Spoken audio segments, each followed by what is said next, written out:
নমস্কার বন্ধুরা, ছট পূজার সকলকে জানাই শুভেচ্ছা ও অভিনন্দন। আজকে আমি চলে এসেছি ছট পুজো দেখতে, সেটাই আপনাদের সাথে আমি শেয়ার করলাম। জাতি ধর্ম যাই হোক না কেন, উৎসব পালন করতে আমরা সব একসাথে মিলিত হই। এই ছট পূজা কিভাবে পালিত হচ্ছে সেটাই আপনাদের সাথে কিছু মুহূর্ত তুলে ধরলাম। আর তার সাথে ছট পুজো সম্বন্ধে কিছু কথা বলবো, সেটা আমার মা ঠাকুমার কাছে শোনা গল্প। ছট পুজো হলো উত্তর ভারতের বিহার রাজ্যে এবং উত্তরপ্রদেশ আর নেপালের কিছু অঞ্চলে পালিত হয়। ছট পুজো হলো একটি বিখ্যাত হিন্দু উৎসব, যা হিন্দু ক্যালেন্ডারের কার্তিক মাসে ষষ্ঠী দিন থেকে শুরু হয়। এই উৎসব সূর্য দেবতা এবং তার স্ত্রী উষার উপাসনার জন্য উৎসর্গ। হিন্দু ধর্ম অনুসারে বিশ্বাস করা হয় যে সূর্য বিভিন্ন স্বাস্থ্য সমস্যা, দীর্ঘায়ু, প্রগতি, ইতিবাচকতা, সমৃদ্ধি প্রদান করে। এই উৎসবের আচার অনুষ্ঠান এবং ঐতিহ্যের মধ্যে রয়েছে উপবাস, উদীয়মান এবং অস্তমিত সূর্যের কাছে প্রার্থনা, জলের মধ্যে দাঁড়িয়ে পবিত্র স্নান এবং ধ্যান। রামায়ণের সঙ্গে ছট পুজোর যোগ আছে। ছট পুজোর সূচনার সাথে ভগবান রামের সম্পর্ক রয়েছে বলে বিশ্বাস করা হয়।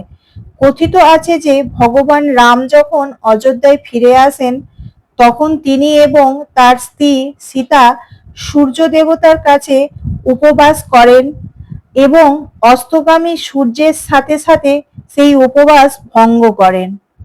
আবার মহাভারতের সাথেও ছট পুজোর যোগ আছে। মহাভারতের বিখ্যাত চরিত্র কর্ণকে সূর্যদেব এবং কুন্তির সন্তান বলা হয়। কথিত আছে যে কর্ণ সাধারণত জলে দাঁড়িয়ে প্রার্থনা করতেন। তবে এটাও কথিত আছে দ্রৌপদী এবং পাণ্ডবরা তাদের রাজ্য ফিরে পাওয়ার জন্য এই ছট পুজো করেছিলেন। আবার পুরাণ মতে এটাও কথিত আছে রাজা প্রিয়ব্রত সন্তানহীন ছিলেন। কাশ্যপ ঋষির পরামর্শে তিনি একটা যজ্ঞ আয়োজন করেন এবং ফলস্বরূপ তার স্ত্রী একটি পুত্র সন্তান লাভ করেন। এই ঘটনার সঙ্গে ছট পুজোর যোগসূত্র রয়েছে বলে অনেকে বিশ্বাস করেন।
প্রথমে জলের মধ্যে দাঁড়িয়ে অস্তগামী সূর্য দেবতাকে প্রার্থনা সেরে এসে এখানে বসে সমস্ত মহিলারা একের ওপরের সিঁদুর পরিয়ে ধূপ প্রদীপ জ্বালিয়ে গানের মাধ্যমে সূর্য দেবতা আর ছটি মাইয়াকে প্রার্থনা সেরে এবার বাড়ি ফিরবে সকলে।